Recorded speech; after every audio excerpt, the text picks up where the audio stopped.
Hey, I'm John Cannell, and today on Preppy Kitchen we're making some fluffy and flavorful sourdough pancakes. So let's get started. First off, grab a large bowl and we're gonna get our dry ingredients together, starting with the all-purpose flour. 1.5 cups or 240 grams right into the bowl.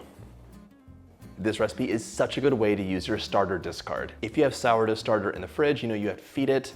It's constantly making more, and what are you gonna do with that if you're not making a full batch of bread? You can make delicious things like these fluffy, amazing pancakes. To sweeten things up just a little, 2 tablespoons of sugar and 2.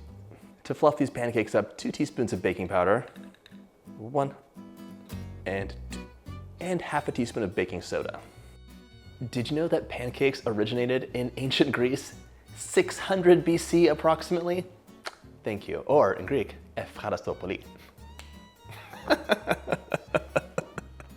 Chances are you'll be enjoying your pancakes with lots of syrup, and to provide some balance, I'm adding 3/4 of a teaspoon of salt. If you want, you can totally lower that to half a teaspoon, or even a 1/4 teaspoon if desired. And one note, if you're using like regular table salt, especially if it's iodized, I would go down, because sea salt is mellow and lovely, and iodized table salt is a little harsher and stronger. I could make a whole video on salt. The list goes on and on. Like if the salt is super fine, use less. If the salt is on the coarser size, feel free to add a little extra pinch.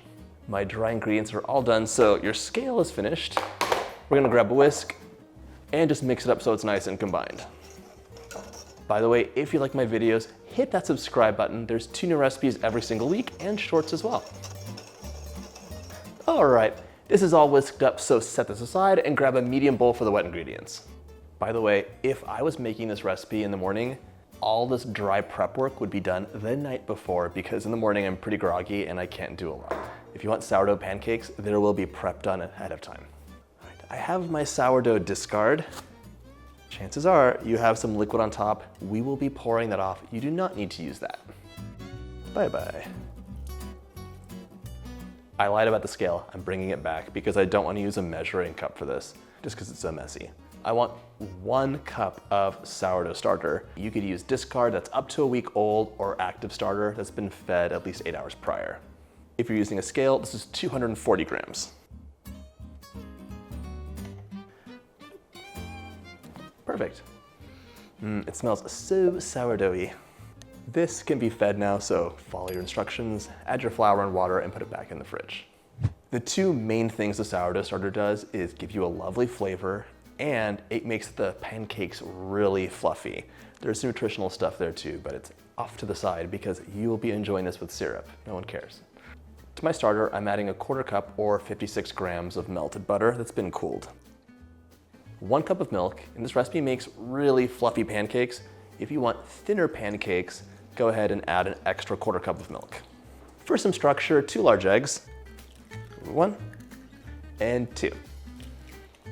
No shells.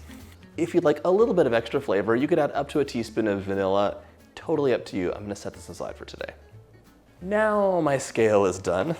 I'm gonna stir this together. Just break those eggs up and then get that starter nicely mixed in. Okay. Nice and smooth. It's okay if you have a couple chunks of butter. If you don't have any chunks of butter floating around, make sure your eggs are room temperature and warm your milk up so it's tepid. Time to pour your wet into the dry. And now we're gonna stir gently to combine, and don't worry if the batter's lumpy. It's supposed to be that way.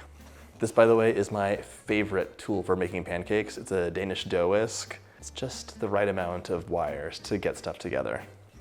Make sure you scrape the bottom of the bowl as you stir. There's always something lurking at the bottom. If you like normal pancakes, you will love these. They have an amazing cloud-like fluffy texture.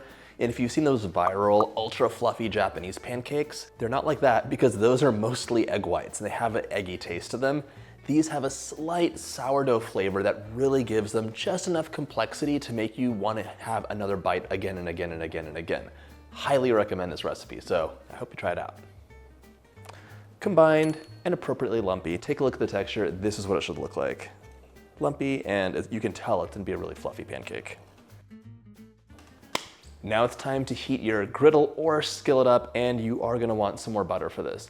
A pancake could be the perfect recipe, but if you do not appropriately butter your cooking surface, it's not gonna have that golden crust. It'll just be like a sad flour nonsense situation. So use your butter. My batter is done. Pop your griddle or pan on medium heat so it's appropriately warm. If your pan's too hot, your pancakes will definitely burn, and if it's too low, you'll just be there forever and they'll be overcooked anyways. Pop some butter on. For any pancake recipe, I would say the recipe itself is like 85% of the job, and the butter being the appropriate amount and heat is the other 15%. Very crucial. Grab about 1/3 of a cup of batter and we're gonna plop that right on.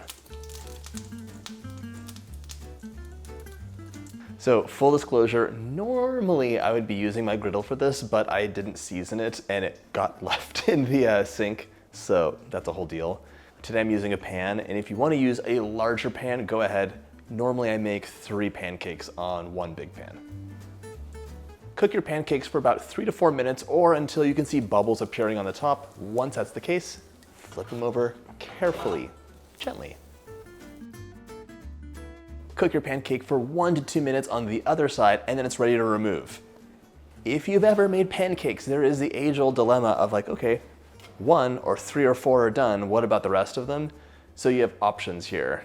You can feed people as you go, or have your oven set to 175 and then just plop them into the oven as you go so they stay perfectly warm and everyone's happy when you serve them.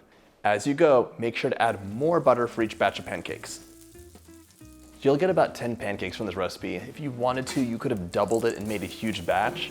If you have extra pancakes, these freeze so well, just like waffles.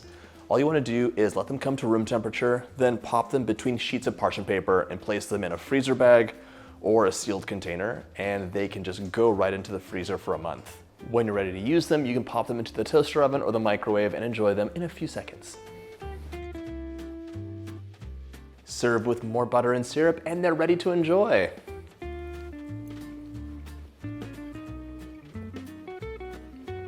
Those have such a pleasant, slightly subtle sourdough flavor. It really complements the syrup and gives you that extra oomph that normal pancakes don't have. And the texture is wild, fluffy, amazing, and perfect. I hope you get a chance to make this recipe, and if you like my videos, hit that subscribe button and check out my breakfast playlist.